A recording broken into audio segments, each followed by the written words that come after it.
Questions 9 and 10 ask us to use the quadratic formula. That formula is x equals negative b plus or minus the square root of b squared minus 4ac all over 2a. First thing I need to do is get the equation equal to 0. So I'm going to subtract 10 on both sides. And I get 3x squared minus 4x minus 10 equals 0. This allows me to know what a, b, and c are. So a is 3, b is negative 4, and c is negative 10. And I'm going to plug that into the quadratic formula. X equals negative b plus or minus the square root of negative 4 squared minus 4 times 3 times negative 10 all over 2 times 3. I'm going to use my calculator to plug this in and simplify the formula. So I'll start with the negative 4 squared minus 4 times 3 times negative 10. And I get 136. So x equals negative 4. When I plug that in, I get just positive 4. So 4 plus or minus the square root of 136 over 2 times 3 is 6. In my calculator, I'm going to take the square root of 136, and I notice that it's a decimal. But I do want to see if 136 is divisible by any perfect squares. So I'm just going to start dividing it by different perfect squares to see. It is divisible by 4. It is 4 times 34. So that becomes 2 square root 34. So the simplified version of this radical is 4 plus or minus 2 square root of 34 over 6. And then the last thing I can do is simplify it because it's a fraction. I look at the 4, the 2, and the 6. These three numbers are all divisible by 2. So I can divide them and simplify to get a final answer of 2 plus or minus 1 times the square root of 34 over 3. And there's my final answer. For question 10, step 1, I need to get it equal to 0. So I'll start by subtracting 3x on both sides. And I get x squared minus 3x minus 5 equals 0. And I'm going to plug it into the quadratic formula. A is 1, B is negative 3, and C is negative 5. So x equals negative 3 plus or minus the square root of negative 3 squared minus 4 times 1 times negative 5 all over 2 times 1. Using my calculator, I'm going to do negative 3 squared minus 4 times 1 times negative 5, and I get 29. So plug that in. The negative 3 becomes positive 3, and 2 times 1 is 2. 29 is not a perfect square, and it's also not divisible by any other perfect squares, so this is my final answer. Question 11.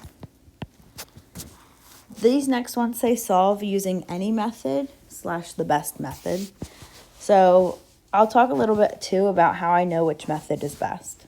In question 11, I noticed that there's only an x squared and there's no other x in this equation. So for me, I'm going to choose to use the square roots method. You could also choose to use the quadratic formula. For the square roots method, I'll start by trying to isolate x squared. So the first step, subtract 4 from both sides, and I get 9x squared equals 25. Next, I'll divide both sides by 9, and I get x squared equals 25 over 9.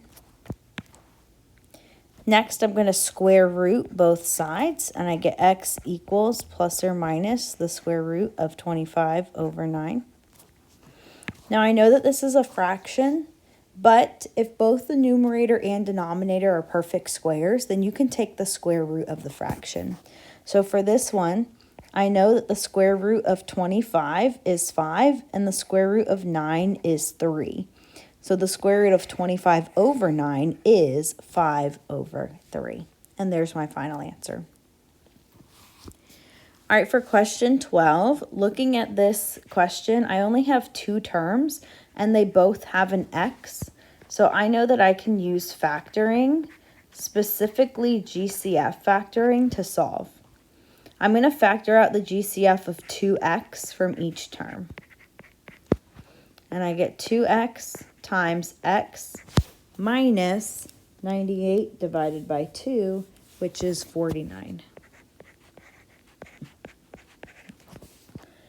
Now I'm going to set each factor equal to 0. And this is because the GCF has an x, that it is a factor. And solve. Divide both sides by 2. I get x equals 0. On the other side, add 49 to both sides. I get x equals 49. Here are my two solutions to this problem. Question 13. This one looks like it has a GCF and it might factor, but I'm going to choose to use the quadratic formula for this because it is the only method that I know will work every single time. So I have a, b, and c.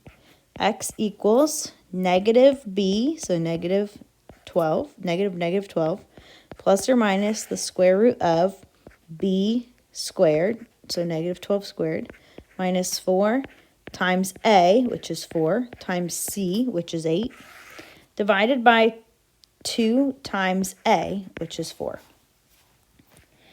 Simplifying this in my calculator, I'll do the 12 or negative 12 squared minus 4 times 8, and I get 16. So x equals negative 12 is positive 12, plus or minus the square root of 16 over 2 times 4 is 8. Simplifying further, I know the square root of 16 is 4, so I get x equals 12 plus or minus 4 over 8. And now because all of the numbers are whole numbers and there's no radicals, I can actually simplify this a step further. I've got 12 plus 4 over 8 and the 12 minus 4 over 8. 12 plus 4 is 16. 16 divided by 8 is 2.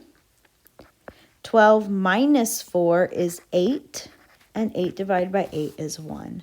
So my two answers here are x equals 1 and 2. Question 14.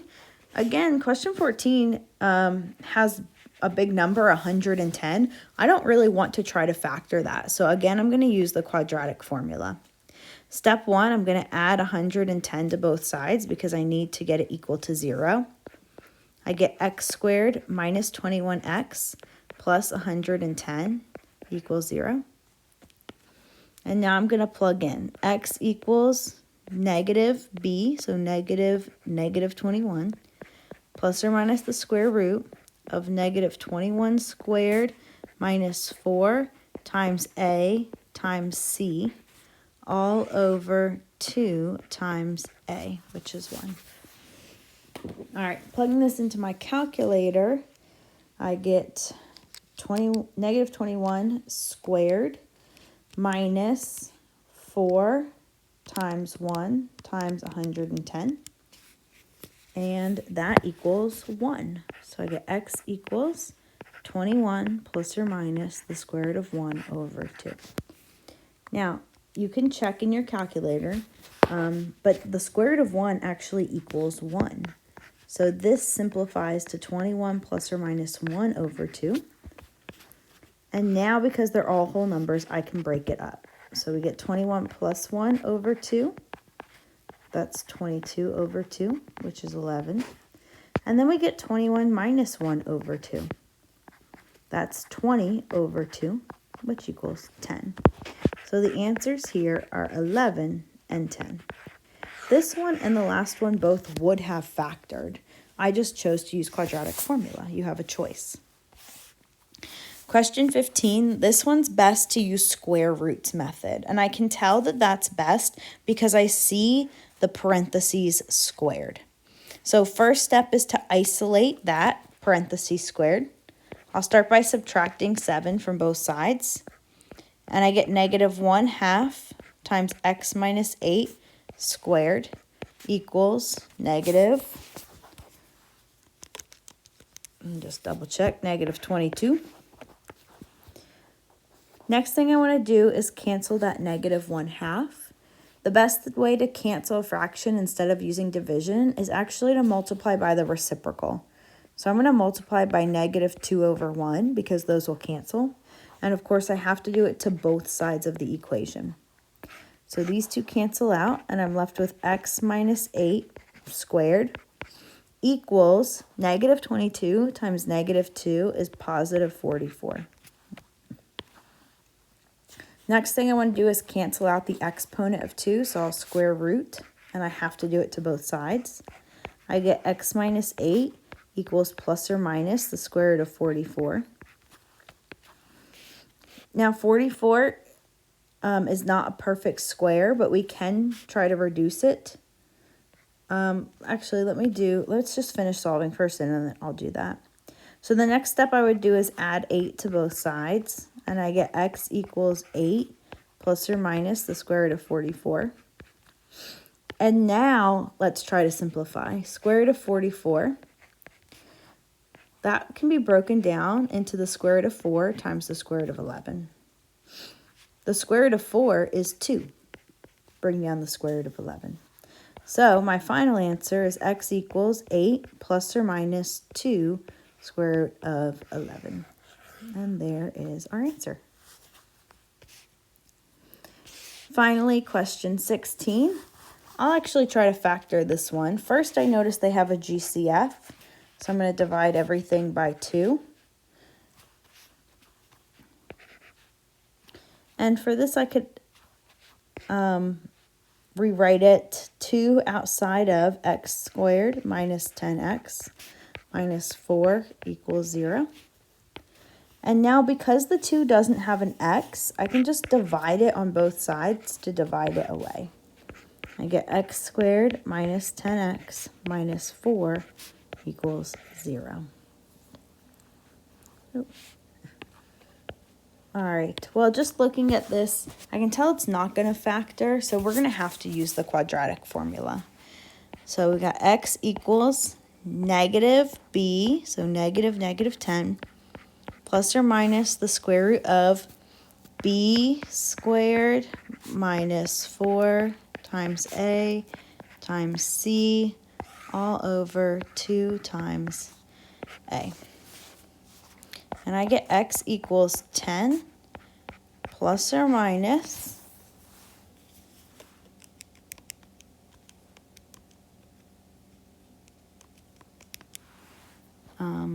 116 goes under the radical over 2. All right, last thing is, can I simplify the radical? So 116, that's divisible by 4. It's 4 times 29. And I know the square root of 4 is 2. So we're going to plug that in for the radical. I get 10 plus or minus 2 square root of 29 over 2. And finally, look at the 10, the 2, and the 2. Can they all be divided by the same number? They're all divisible by 2. So that's what I'll do. And I get 5 plus or minus the square root of 29. That is my final answer.